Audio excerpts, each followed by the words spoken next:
Leaving Columbus High School in 1957, Maureen Grady forged a path of service that would lead her to many different areas of the world, serving war victims.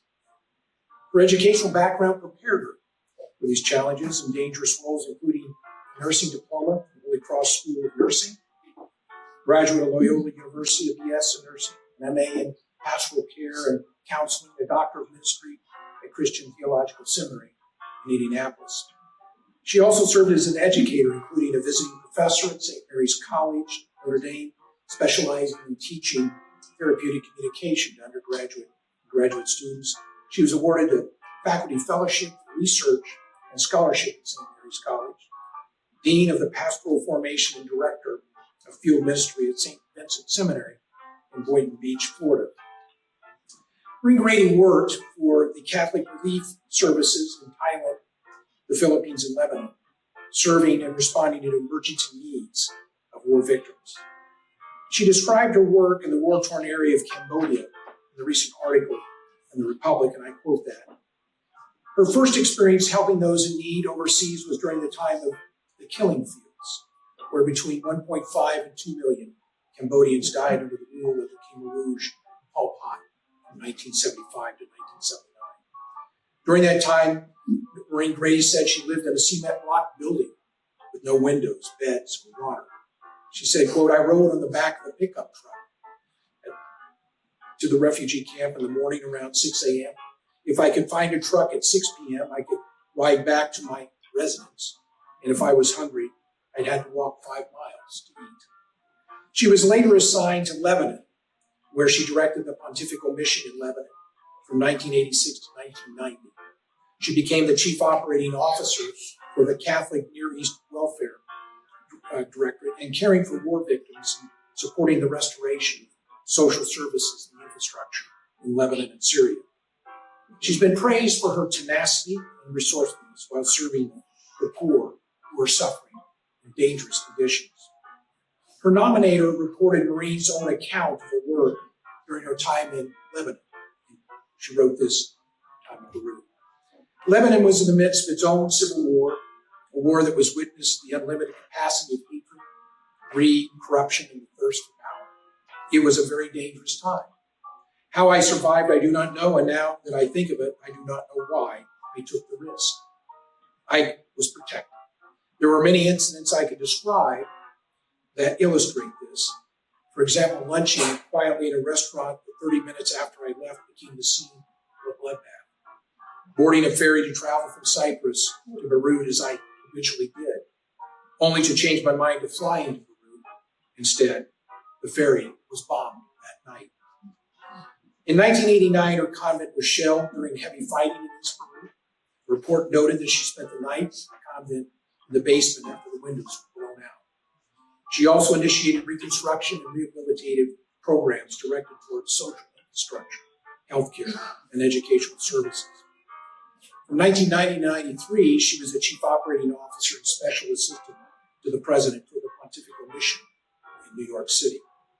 And she's performed various nursing assignments throughout the United States.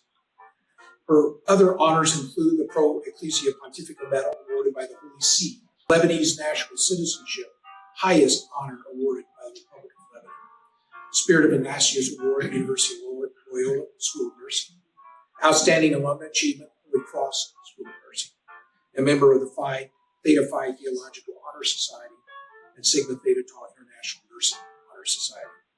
She's co-authored a book on therapeutic communication. Please join me in welcoming Maureen Grady home to Columbus North High School and to the Bulldog Hall of Fame.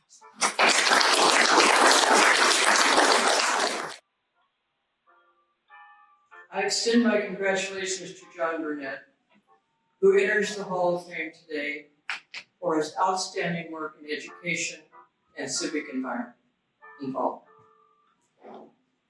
I'm so grateful to my good friend Anne for your support and sharing this day with me. A warm welcome to my family, Kara and Jason Kelly. I so appreciate your presence. A special thanks to my dear friends and classmates, the ones who really brought me here. My class had the privilege of being the last to attend the ancient CHS facility. And so I'm from the old school. In fact, I left CHS in 1957 and have only just returned this afternoon. 67 years is way too long to be absent from school. My class was also the first to graduate from the wonderful, newly constructed Columbus North High School. The development and the extension of it we know today. And this day, I had the honor of stepping once again onto the legendary Bulldog homeland. When I thought of returning, I spent some time just drifting into nostalgia. I discovered that certain things triggered my memory.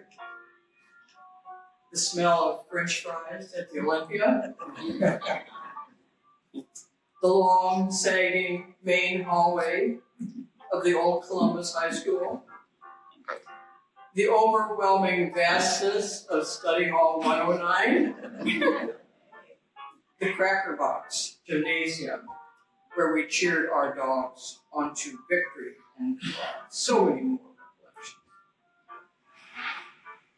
Engaging in a bit of nostalgia gave me a stronger sense of meaning. I did not think then of those high school years as I think of them today. I didn't have the capacity at that time to analyze deeply or evaluate clearly. We were just kids growing up and adolescents going through all the changes that were so important. We were a long way from learning how to realistically meet individual needs or successfully express a point of view or effectively form relationships, all of which would determine the degree of happiness and fulfillment in our lives. Of course, we thought we knew everything, but we did not know.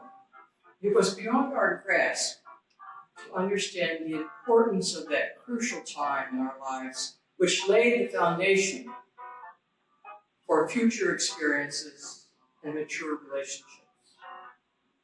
But even then, for me, regardless of the limitation of age and experience, I was aware of two vital realities of the Columbus High School experience.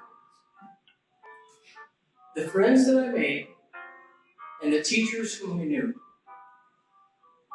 I speak of high school friendships which were perhaps the most intense and pivotal of my whole life. Friends who reached out to one another. Friends who accepted one another and offered understanding and a sense of belonging. We learned how to trust. We shared our dreams. We moved with one another in those great maturing change years. I owe my friends so much from those early days. They are cherished first friends who have become lifelong companions. Some of them are here today. Joanne, Nan, Rosie, Sue, Buffy. There are friends whom I miss, those who are gone from us, those whom I loved and admired, the Judy Fleetwoods and the David Burnsides, who blessed us with their presence and whom we bless today in remembrance.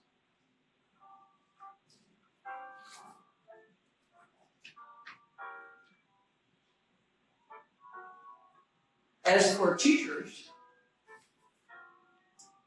I want to begin by congratulating Lisa and Maria on the remarkable honors that were awarded to them today. I have come to believe that the most important job in the world is parenting. and the most significant career that follows closely is teaching. I did not fully appreciate the significance of teaching when I was a student, but I did realize how exceptional were the knowledge and dedication that those teachers brought to their vocation. Those teachers who gifted us with their professional expertise and generous hearts, they knew the school's maxim: respect, responsibility, and relationships. They knew about the 3 R's, and they lived them every day in the classroom. They lived respect through their patience and understanding. They lived responsibility through their preparation and delivery of knowledge. They lived relationships deeply through their compassion and kindness. I experienced many teachers who brought this kind of dedication to us, but one of them touched me deeply. Webb Solomon, our English teacher. Mr. Solomon gave us his best every day. He walked into that classroom upbeat and enthusiastic. And he met this group of kids whose minds might be distracted and whose behavior could be questioned. And he loved us into learning. Through his skill and devotion, he brought the world of literature to life. And he lured me like a fish hooked on a line to love it as much as he did. Mainly because of his influence, I wanted to go to Indiana University, major in English, and become a teacher like him. That dream did not work out. I ended up in the Middle East war zones. But truth be told, I still regret that I didn't do IU. But my poetry books went with me to Beirut. Those devoted teachers are gone now, but their legacy lives on and is renewed and invigorated in the excellence of the administrators, the school board members, parents and guardians, others, and yes, kids of today. When I attended Columbus North High School, I could not fully grasp the meaning of its motto: respect, responsibility, and relationships. But I do believe, thanks to my teachers, my friends, and some life experiences, a part of these special 3 R's seeped into my soul. And I have relied on that grace to guide and sustain me as I still try to live them. I grew up here. I received an excellent education here. I have precious lifelong friendships from here. I cherish the memories from here. It's good to be home. Thank you.